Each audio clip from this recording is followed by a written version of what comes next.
It's a beautiful day. The sky is blue, the sun is shining, and big white clouds are floating around like fluffy ice creams. Here's Nutty going for a walk in the wood. Hello, Nutty. It's a nice day for a walk.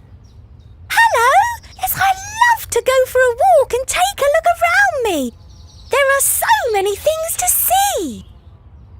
Over here are some butterflies, and they are drinking nectar from the flowers. In the tree, I can see a grey squirrel and a pigeon. Let's go and see what else there is in the wood.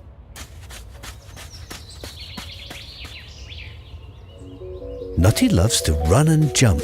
She loves to play with everything around her. She always takes good care that nothing gets hurt or broken. Those are beautiful flowers, Nutty. What are they called? These are called dandelions. Do you know why they're called dandelions? Is it because they look like the hair on a lion? Rah! Very good. I like your story. The word dandelion actually comes from another language that they speak in a country called France. And their name for this flower is dent de lion, which means tooth of the lion. This was because the leaves on the dandelion look like lion's teeth. That's where we get the name from. So what else is there to see? Look! I've found an acorn! So you have. Did you know that the acorn is the seed of a tree called an oak tree? If you plant this seed into the ground and wait for 30 to 40 years, it will grow into something that cleans the air, makes homes for animals, birds and insects, and looks really beautiful. Oak trees are big and strong and can live for over 1,000 years. Wow, we must take care of trees. There are still more things to see in the wood. Soon Nutty will have to go home as it is getting dark. But let's take a quick look in the pond. A pond is a world on its own, full of plants and animals that often do not live anywhere else. Be careful to not go too close to a pond in case you fall in.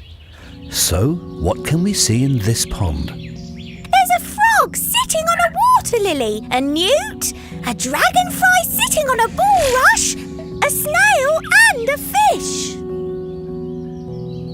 Would you like to live in a pond, Nutty? No, thank you. I would turn into a prune. Just a few more jumps in the air, a climb of a tree, and then Nutty is off back home. Back in her living room, Nutty is sitting in her favourite chair, slurping a hot drink, and she is thinking about all the things she did and saw today. I wonder what she will do tomorrow. Bye-bye, Nutty. Bye-bye. See you soon.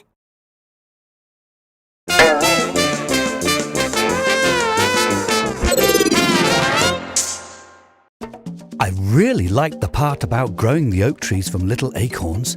Isn't it amazing what nature can do? Yes, it's so brilliant the way you can grow things from seeds.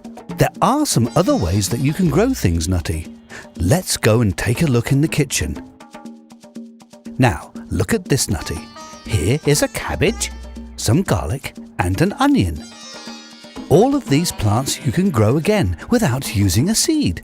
I'll show you how. Oh, yes, please. After the cabbage has been cut to get ready for cooking, you are left with a stalk. You will need to get someone else to cut the cabbage for you. Take the stalk and put it into some water. Do not cover the stalk completely. If you wait for about a week, you will see that the stalk will start to grow roots and maybe even small leaves. When the roots look strong, carefully plant it into some nice earth.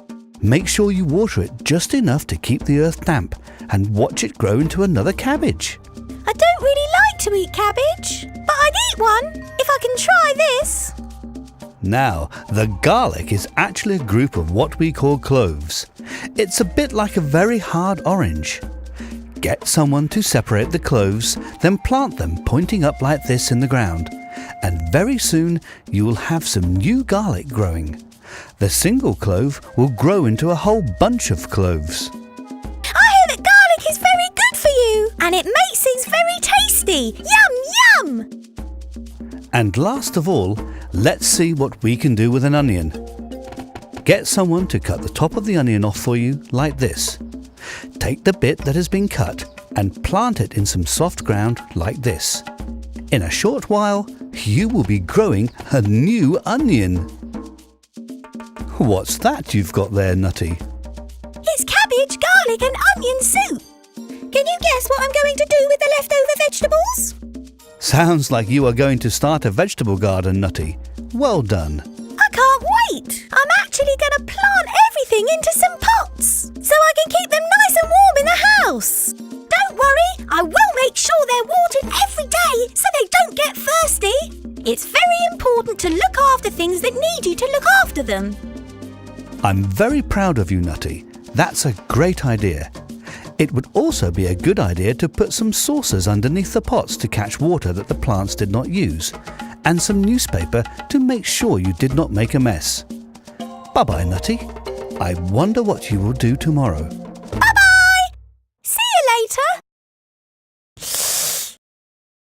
Not sure I like this soup.